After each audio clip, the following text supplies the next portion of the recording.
अत्याचारी बेटा। सकरपुर गांव में राम प्रसाद अपनी पत्नी कौशल्या के साथ रहता था।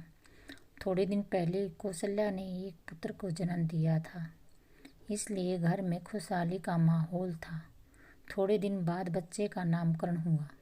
बच्चे को बहुत ही प्यारा नाम दिया गया, सुशील। राम प्रसाद पूरा दिन खेती बाड़ी में व्यस्त रहते थे, लेकिन शाम को घर आते ही सुशील को देखकर उसके चेहरे पर रौनक आ जाती।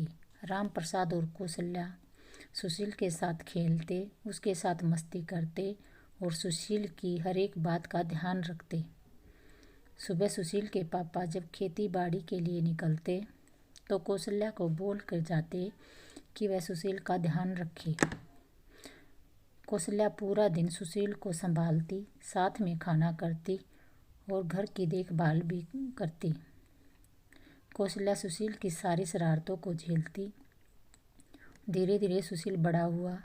राम प्रसाद ने कौशल्या को कहा, अब हमारा बेटा बड़ा हो रहा है, अगले साल हम उसे स्कूल में भेजेंगे। उसका जो भी सपना है हम दिन रात मेहनत करेंगे और अपने बेटे को पढ़ाएंगे। देखना, हमारा बेटा एक दिन बहुत बड़ा आदमी बनेगा और हमारा नाम रोशन करेगा। कौशल्या ने हाँ कहकर उनकी बातों को सराहना दी। अगले दिन सुशील को स्कूल भेजा गया। कुछ दिनों में ही सुशील के शिक्षक ने समझ लिया कि सुशील को पढ़ने में बहुत रुचि है। सुशील स्कूल से आकर घर आने के बाद बाकी सब बच्चों की तरह खेलने जाता, फिर घर आकर पढ़ाई पे ध्यान देता। वह अपने माता पिता का भी बहुत ध्यान रखता। कभी उनके माता पिता का सिर दर्द करता तो वह प्यार से मालिश कर देता। कभी पिता के लिए दवाई लानी हो तो बाजार से तो भी सुशील चला जाता। राम प्रसाद सुशील को शरण मानते थे, क्योंकि वह स्वर्ण की तरह उनकी देखभाल और सेवा करता था। सुशील पढ़ने में बहुत होशियार था, इसलिए वह स्कूल की हर एक कक्षा में अव्वल आता। स्कूल के अभ्यास के बाद अब सुशील का सपना था कि वह उच्च अभ्यास के लिए शहर में जाए। सुशील डॉक्टर बनना चाहता था। उच्च अभ्यास के लिए काफ़ी पैसों की ज़रूरत थी। राम प्रसाद के पास इतने पैसे नहीं थे। उन्होंने एक जमींदार से कुछ कर्ज लेकर सुशील को अभ्यास के लिए भेजा।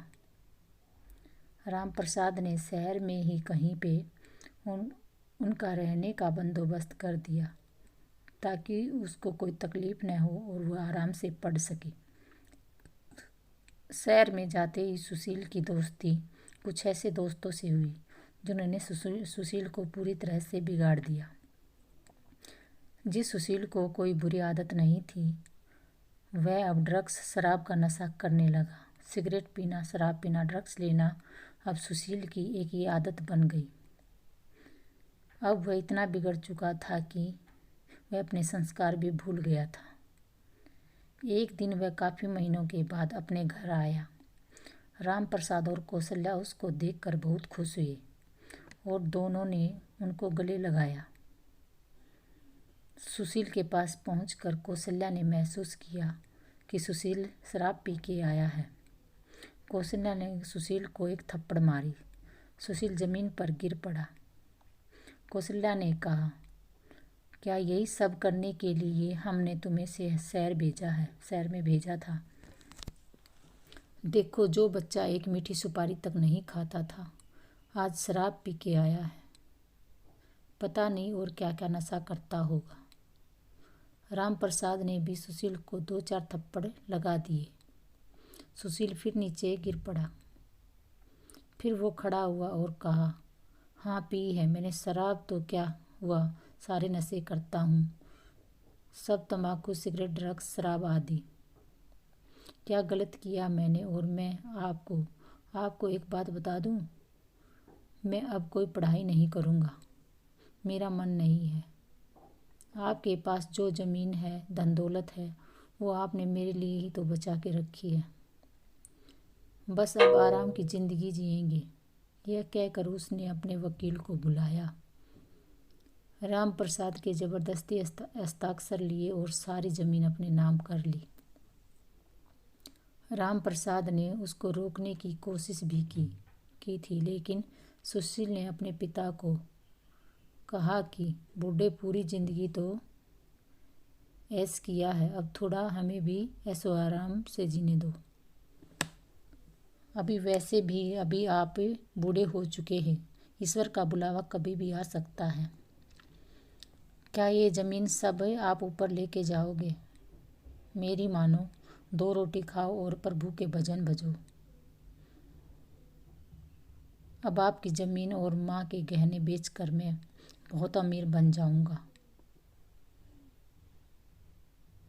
राम प्रसाद ने उसको लकड़ी से मारने की कोशिश की, लेकिन सुशील ने लकड़ी पकड़कर दोनों को लकड़ी से मार मार कर धक्के मारकर और घर से बाहर निकाल दिया। फिर उसने सारी जमीन गहने सब बेच दिए और एक लड़की से शादी कर ली। लड़की भी उसी की तरह की थी, क्रूर और अत्याचारी।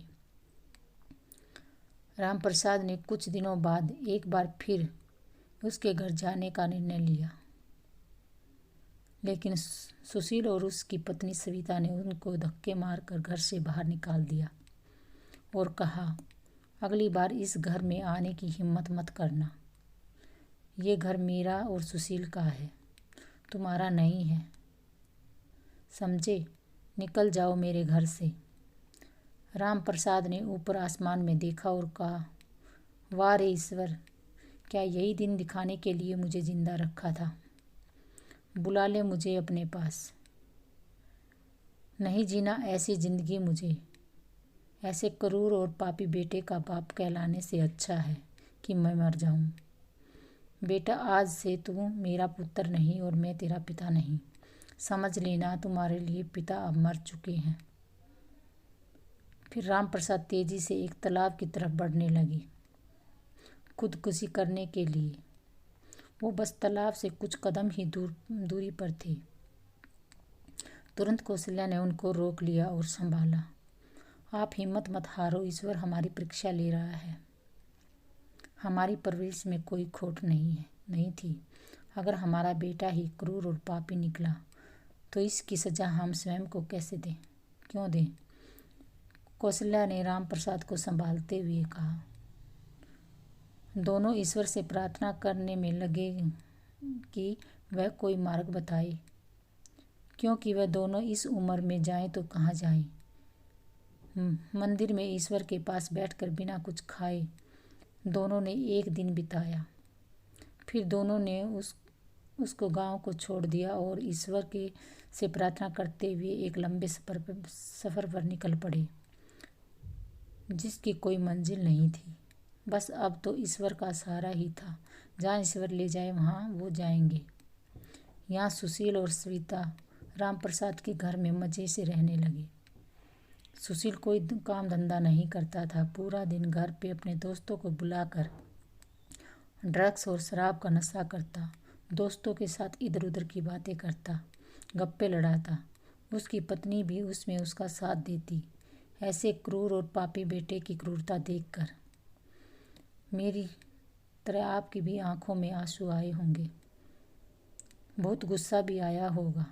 अब सोचिए राम प्रसाद और कौशल्या का क्या होगा, कौन मसीहा बनेगा उनका। धन्यवाद। अगर ये कहानी पसंद आई तो इसे लाइक कीजिए, शेयर कीजिए और चैनल को सब्सक्राइब ज़रूर करना।